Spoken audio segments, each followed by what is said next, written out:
Greetings, my fellow Africans and the entire world.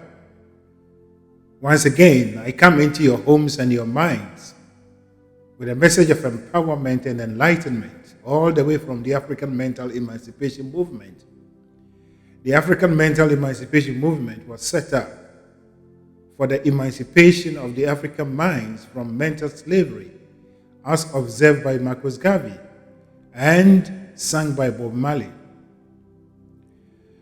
The African, or the black people as a race, we are here just like any other human being, any other race. And we have a role to play in the advancement of humanity, just as all other races are doing. But it all begins from our understanding of the powers that we possess and the constructive and positive use, purposeful use of our minds. And so, once again, I will invoke the words of St. Paul when he wrote that be ye transformed by the renewal of your minds. And so the purpose of our existence on earth here is to transform our existence from a lower level to a higher level. And so all these things could be done only by the use of our minds. And that is why St. Paul was very direct by stating that be ye transformed by the renewal of your minds. Your transformation is about the use of your minds. And whatever you persistently think and dwell upon, it becomes your reality in the outer world.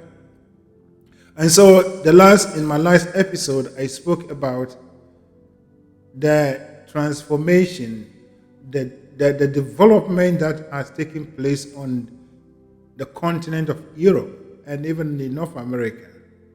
That never happened in Africa. And this is a mathematical fact. It is true. If you look at the African continent, nothing has actually happened in terms of human beings being deliberate in an attempt to reconstruct their life, to move and shape their life to another level. And that is what we inherited.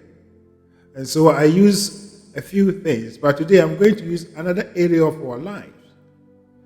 And some of us, I in particular, I would say I was fortunate that I traveled to Europe, and my first life, or my life in Europe, God or infinite intelligence knew the purpose for which I was in the United Kingdom. And for that matter, I went through a series of movement. It was from London, then I moved to Glasgow. I lived in Glasgow, then I got the opportunity to school in Liverpool, came back to Glasgow, and then I moved back to London with my wife. And then we also had a chance to migrate completely from the United Kingdom to Canada.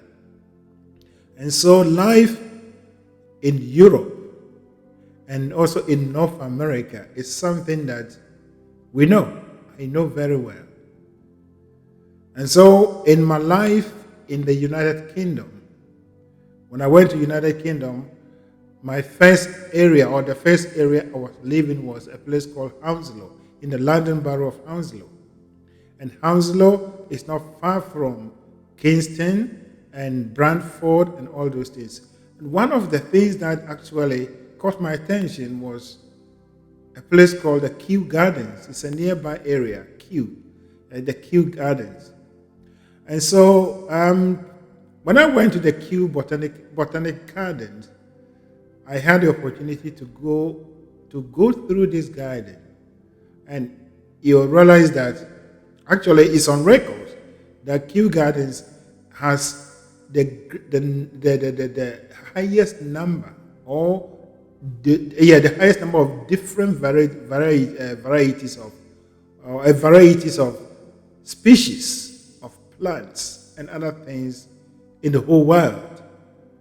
And when you go there and you study, especially in the early stages of spring, and as the flowers are coming up, and all these things, yeah, you go there, you will see beauty, but you will realize that these things didn't just spring forth; they were organized by human beings. And as a matter of fact, Kew Gardens was established in the 1800s, and it was actually for the purpose of study, the study of plants, the study of all these things that they have in there. And it is not only Kew Gardens that I visited. I visited Glasgow Botanic Gardens. And as a matter of fact, if you go there, it's a very beautiful place. They even have these glass buildings and all those things. And all these things were for the study of plants, the study of life, and also to appreciate life. It's a vast land. If you go to Edinburgh, and as a matter of fact, if you travel across the United Kingdom, almost every city you'll have a botanic garden. And they are not there just for the beautification of the area, but they are there for the study and also for people to go there to observe life and to appreciate life.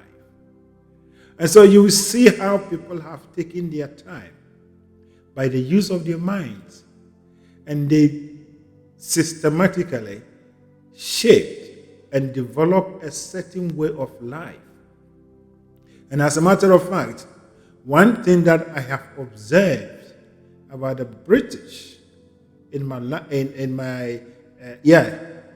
time in England was that they are people who are always interested in surrounding themselves with beauty and other things. So flowers and all these things are there. And it is not only the British alone.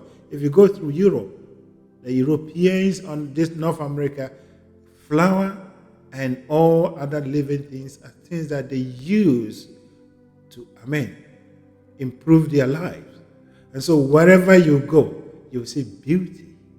And it is out of the study of plants and all these things that they came up to where they are. And so Kew Gardens, Glasgow Botanic Gardens, and Edinburgh, I know, these three places, they were established by human beings. And it is as a result of a man or woman sitting down, analyzing his mind, or using his mind to analyze things. And so when you go there and you see all these things, you will think that they did it, or you think that it just happened. No, it didn't happen. It is by the use of the mind. So that is how they've transformed their lives. If you bring this to Africa, and you realize that there was nothing like our forefathers actually looking at nature and taking concrete steps to conserve and also to preserve and also to surround themselves with all these things. The idea of study and to understand nature was not in the equation of the African. And so we actually lived in this, and all that we did was to eat, to destroy them, and that is it. And so when you look at all these things, one group of people understood what life is, and the other didn't. As a matter of fact, if you ask many people, who are you?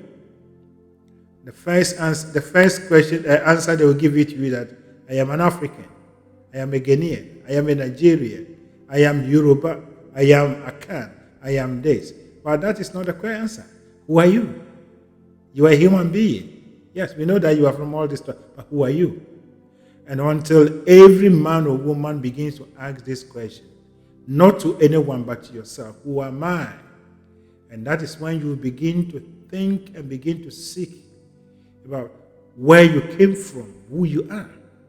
And today I'm here to share with you that the answer to the question, who am I, which you have to answer for yourself, is that you are the individualization of a higher spirit, of a certain force that you have no, that a certain force that has no limit, that cannot be limited in any way.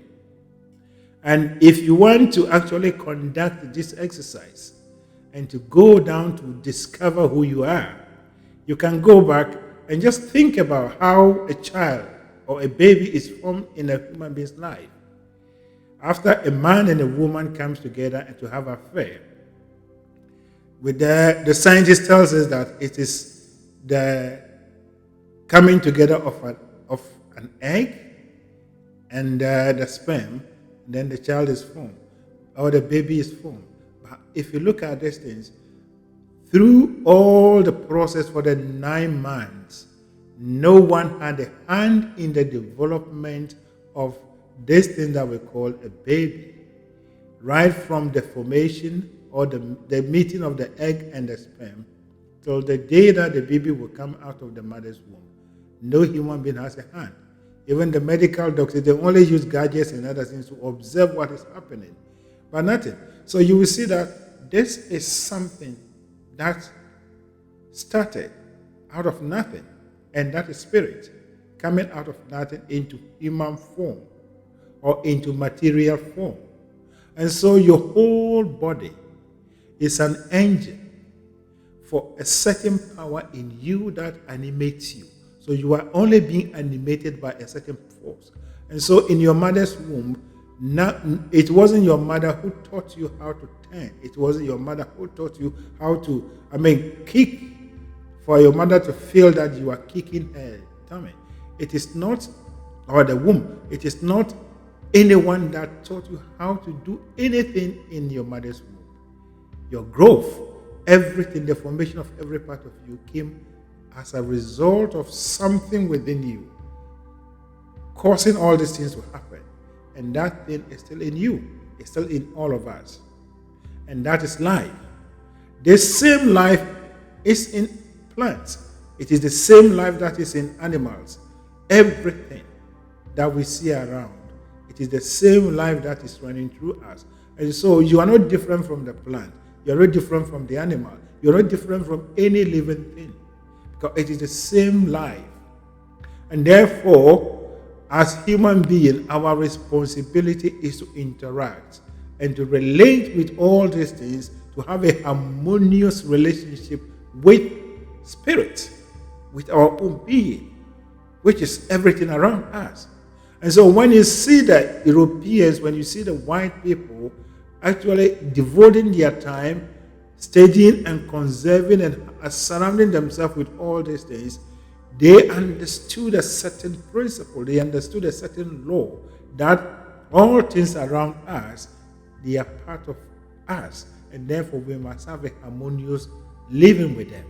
And so the love, the adoration you have for the plant, you have the flowers, you have for other things, becomes you adore life. And you see that all these things becomes a reality in your life. And so whoever goes on just only to destroy these things is destroying life and is destroying life. Nothing good comes out of it, out of his existence. And so that is how it is. And so we are supposed to be conscious, we are supposed to be awakened to this truth, such that we will take practical steps to have a harmonious relationship with nature. And it is this interaction with nature that out of this interaction that we receive ideas, we receive inspiration, we receive all that is needed for us to move ourselves forward. And so you see that out of the study of plants, the Europeans came out of medicine, out of the study of plants. They came out to use plants and all that for all different kinds of things. But Africans, we have not. We haven't done anything. And today, even as I'm speaking to you right now, our trees, our herbs, all other things that we have only goes to other parts of the world for it to be used for something, either medication or other things, for it to be sold to us. And so, when it comes to the movement of our life or ourselves to a higher level, no one has let Africans down. We have let ourselves down for us not being awakened, not being aware of the truth of conscious of the truth that we are being animated by a certain force, a certain power, and that is life. And that life runs through all other things. And the more we interact, the more we get ideas, the more we get revelations as to how to use these things judiciously to move ourselves forward. The Africans only kill, eat, and that is it. We never, even right now, if you have any botanic garden in any part of Africa, it was started by the Europeans. It was started by those we call the colonial masters, not by us. And so this is the time that we have to emancipate ourselves. That there is nowhere to find power. There is nowhere to find inspiration other than within ourselves and all the things that surround us. Look at the trees. Look at the forest. Their strength is an example for us to see, for us to emulate. That as human beings, if we pull our minds together, if we put ourselves together, we form a formidable force that no one can break, just as the wind cannot break the forest. All these things are there for us to learn. But the African has put upon himself superstition and taboo, the fear of death. So we never interacted with nature. We never sought answers to or ask questions to get answers to all life situations. And so when the Bible says that we should seek, we should ask, we should knock, we didn't do that. And now is the time. We are not supposed to look into other things as the source. The tree that you are worshiping is your fellow life. It is the same life that is passing through it. Anything that you see that it has power to it is your source of power. It's something that you are using the same life or you are taking the same life from. But when you turn your attention to yourself and begin to realize that you are the image and the likeness of God. And just as there is a spirit, there is a force in the tree animating it, making it to grow, making it to be strong, making it to be whatever it is. In the same way, if you pay attention to the force, the power that animates you, you will also be in the same as the tree. And therefore, there is no need seeing the tree as a source of power, seeing any outer things of you as a source of power. But you turning your mind to yourself that you are the center of everything. For God is the one that is animating you. God is the one that is doing everything. And that is why the Bible says that it is God who worketh in you, both to will and to do, for his own good pleasure. It is God who worketh in you, both to will and to do, for his own good pleasure. So everything that you feel like doing, or you say, I'm doing this and that, you are not the one doing it. It is a certain force, it is a certain power that knows all, that does all through you, and that is God himself in you. And if you are able to connect to this part of you and no more concentrating your mind or looking for power from outside, there is nothing on this earth that you will not be able to do. But it all comes to the point that we have to begin to appreciate nature. We have to begin to appreciate all that surrounds us. We need to take care of our animals. We need to take care of our plants. We need to take care of everything. If you take one, you replace it.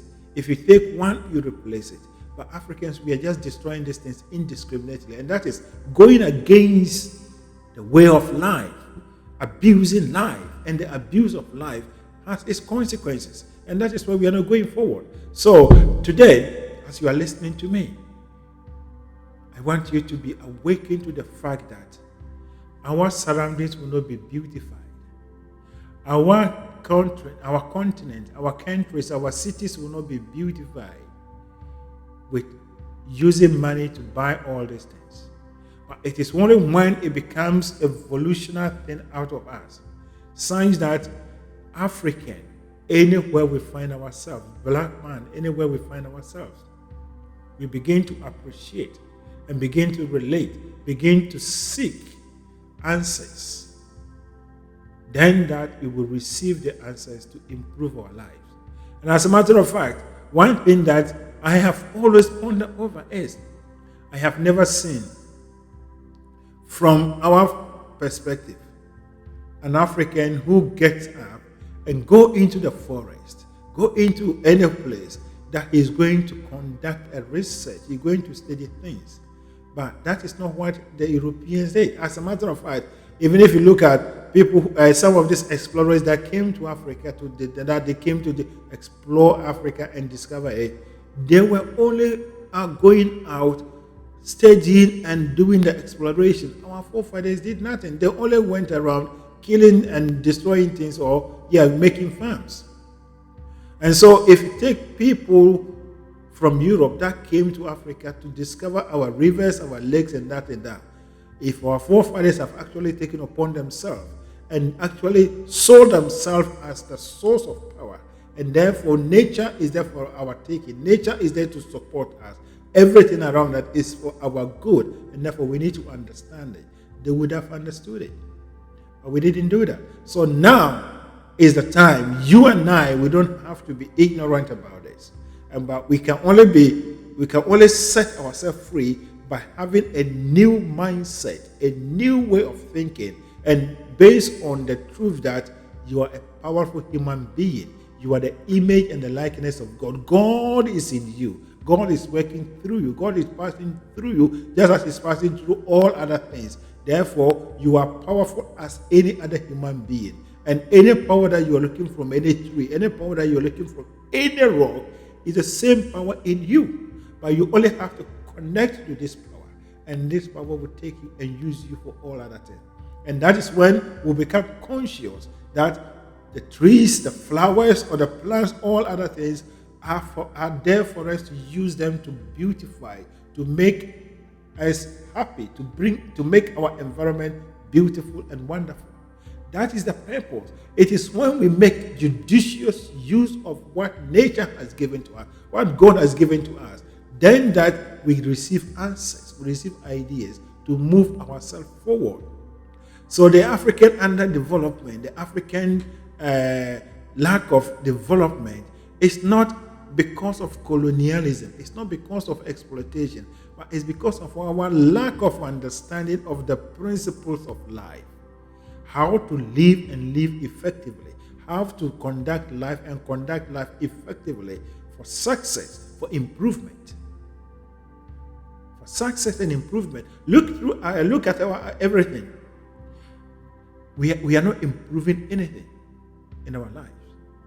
If you look at from the way we dress, the way that we prepare our food, our surroundings, all these things. And sometimes you see Africans, for the lack of understanding and because of backward thinking, people begin to brag that this is our culture. You travel to London, you travel to any part of Europe, and you will see ultra-modern things. Then maybe you marry a white lady, then you take the white lady back to Africa, and you want the white lady to behave like a typical African woman. That is madness. It shouldn't be like that. Life is upwards. We are supposed to improve upon our lives, especially those of us that are here. We are supposed to go back and to affect our people. There are people who are ahead of us, whether we like it or not. Whether we like it or not. And we can only bright our corner, say that we will move ourselves forward. At this stage, the human being should be able to have a beautiful and a wonderful life. Environment, the place you live, the place you call your town, the place you call your city. We don't need money to make all these places beautiful, but we need ideas. And the ideas are around us because God is ready to give to us. And that is by we interacting with nature. We actually interacting with what God has given to us, around us, such that all these things will come to us. But the fact remains that you are not supposed to worship the tree. You are not supposed to worship the river. You are not supposed to worship any other things in you, around you.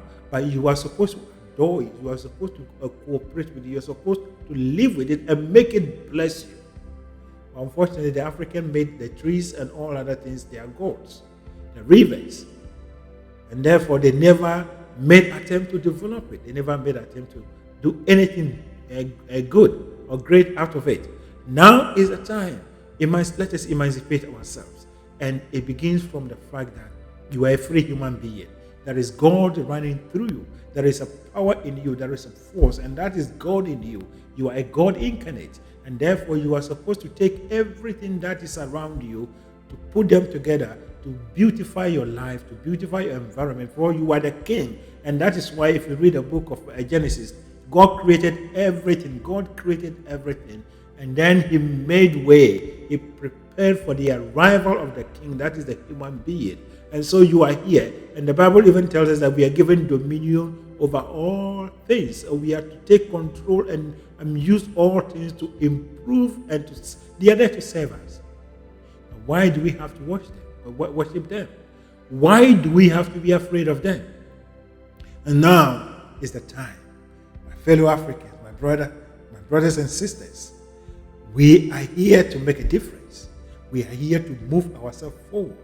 But it will only happen only when we begin to use our minds. The transformation of our life, the transformation of our existence can only happen when we use our mind. But we can only use our mind positively and constructively only when we have the understanding and the knowledge that we are God incarnate. And therefore, everything here is part of our existence. And they are there to move us forward. We are there to cooperate with nature and move humanity and everything forward.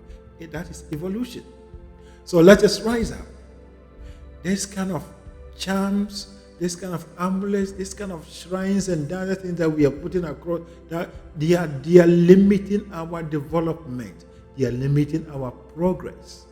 But let us look at how we will use our minds at its highest level and live as free human beings who are not afraid of anything. The African is afraid of evil forces and all those things. This is the time we have to peg ourselves from all these things. But the fact is, our towns and cities, everything around us will never be beautiful until we build beauty. We become conscious of the fact that we are God incarnate, and the essence of God's creation is beauty. And therefore, we begin to build this into our consciousness and move in that direction, such that we will take our lakes and conserve them, preserve them, and make them beautiful. We'll have gardens. We have all these things in our settings. We are going to deliberately create them. If you go to London and you go to any park, you go to any area, anything that we call beautiful, that it was created by human beings. But they did it because they were awakened to what I'm telling you. And today, this is the time that we have been awakened to that. Let us rise up. Let us rise up. Let us use our minds with confidence. With confidence. And not being afraid of anything. Let us use our minds with confidence that we are the God incarnate. We are God incarnate. We are the creation. We are the images and the likenesses of God. And let us move to do what is expected of us. I have just used Kew Gardens and these botanical gardens in the Europe, Glasgow and Edinburgh as an example, which I've been to these places. There are other things that we can look in our setup and also create and show it to the humanity, show it to the world. This is what we are creating from our own setup. There are a lot of things on the African continent that we can take and beautify it and make it so beautiful. But not necessarily copying what other people are doing, but we allowing the Spirit of God, we allowing nature to show us the ideas so that we will create and share with other people. That becomes the African version.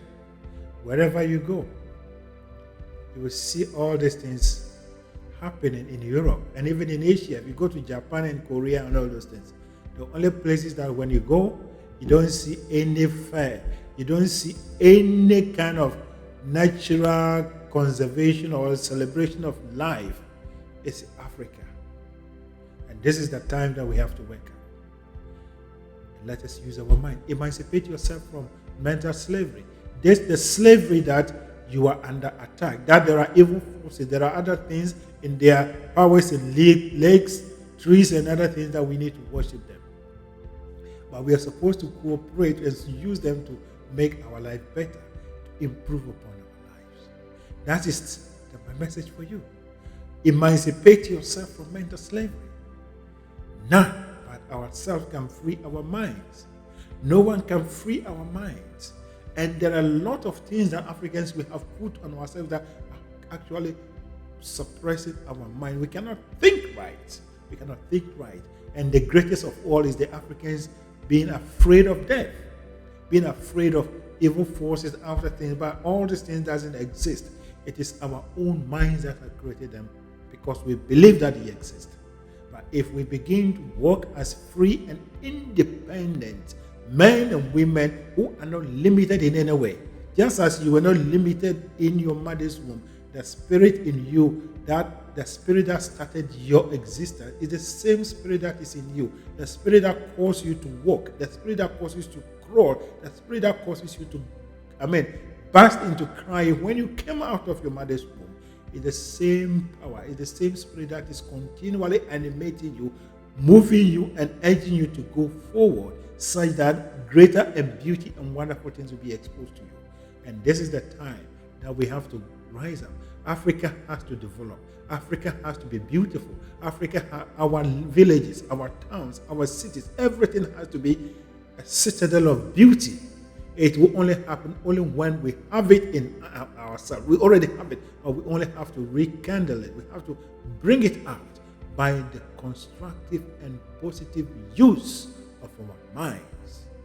And that is complete freedom. That is complete freedom. Emancipate yourself from mental slavery. Emancipate yourself from mental slavery. None can do this for us except ourselves. We are the only people that can free our minds. So that is a message for you. Now, I take this opportunity to invite you, as you listen to me, to click the subscribe button and to enjoy and to join us at African Mental Emancipation Movement. We are not doing anything, we are not insulting, we are not abusing anyone, but we are bringing our minds together, analyzing our own life. Actually, the work we do at African Mental Emancipation Movement should have been done at the African Studies in all universities across Africa. When I was in Legon, there was a department called Department of African Studies. They do nothing over there. But we are standing up and we are stepping in. We are calling on one another. Let us come together and free ourselves from everything that limits us, everything that appears to has made us to see ourselves that we are at a disadvantage, and take our rightful place and take our powers and move on to create a beautiful and a wonderful Africa. And therefore, please join us and let us move forward and bring Africa to where we're supposed to be. You can also contact us through the email provided at the end of this video. We are more than happy to welcome you and to join our minds, our mental forces together for the complete liberation of the African minds. Once again, my name is Emmanuel Kwejo Mensah, and I am a co-founder of the Eagle Mentality Group and the African Mental Emancipation Movement. Our dream and our determination is the creation of a new Africa in a new race, such that we will all bring Africa to where we're supposed to be. That Africa will be the center of attraction. Africa will be a place that all men and women will be attracted to, such that we will demonstrate the beauty of and the glory of God, which is diversity. The dream of Dr. Martin Luther King, of Africa, the black Americans and the white Americans and all other people living side by side on the land of Africa. on the land of America is unfinished business, and this is the time we have to complete it on the land of Africa. As it is, Africa is inhabited by only black people, and it is our job, it is our responsibility to bring ourselves to a place that we will attract men and women into our fold, into our land, such that we will demonstrate the beauty and the glory of God, which is diversity. That is the dream. And then we know it is already achieved. For when the carnal man says it cannot be done, the man with faith and vivid imagination declares, it is already done. That is my message for you. Thank you, and God bless you.